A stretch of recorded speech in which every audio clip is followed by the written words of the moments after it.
In the heart of the African savanna, Leo the lion ruled as king. His roar echoed through the plains, a reminder of his power. The animals respected Leo, but beneath their admiration lay fear. Leo's strength was unmatched, but his pride grew with each passing day. He demanded more from the animals, more food, more praise, more obedience. The Council of Animals, a group of Leo's closest advisors, grew concerned. They knew that unchecked pride could lead to disaster.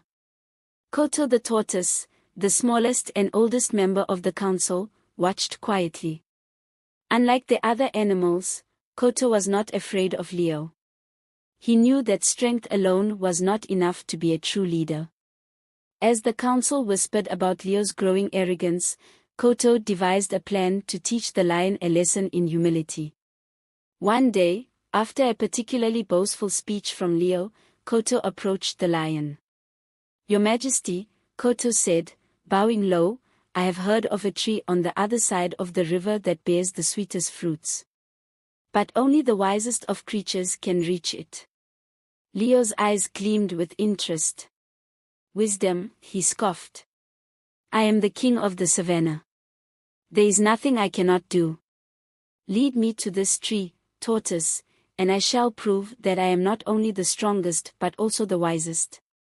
The council watched in silence as Koto nodded. "As you wish, Your Majesty. But remember, this journey is not one of strength, but of patience and understanding." Leo dismissed the warning with a wave of his paw. The council could only exchange worried glances as Koto led Leo toward the distant river. The journey begins. The journey was long and fraught with challenges. The first obstacle was a field of sharp thorns. Leo charged ahead, his thick fur protecting him, but Koto moved slowly, carefully navigating the thorns. "Hurry up, tortoise!" Leo roared. "At this rate, we'll never reach the tree." Koto smiled, unperturbed. "Patience, Your Majesty. The journey is as important as the destination."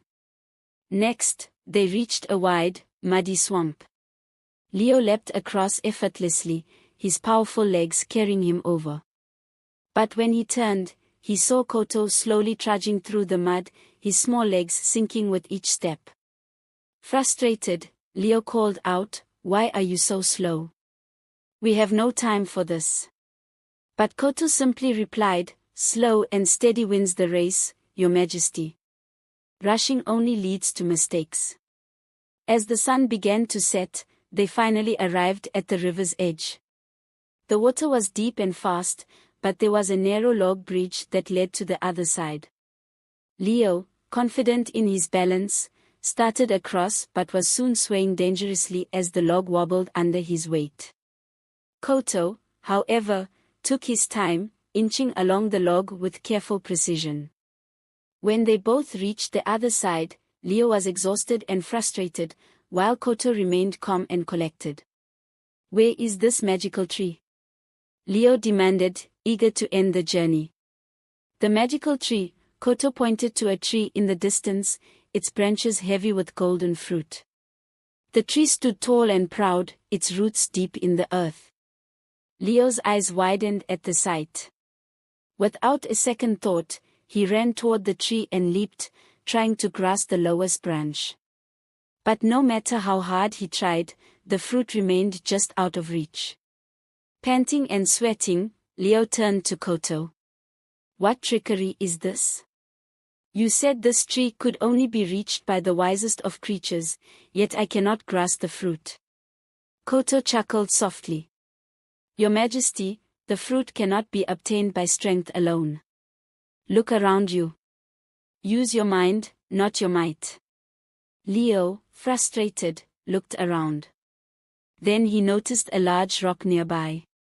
Realizing what Koto meant, he pushed the rock beneath the tree, climbed onto it, and finally reached the fruit. As he took a bite, the sweetness filled his mouth, but so did a new understanding.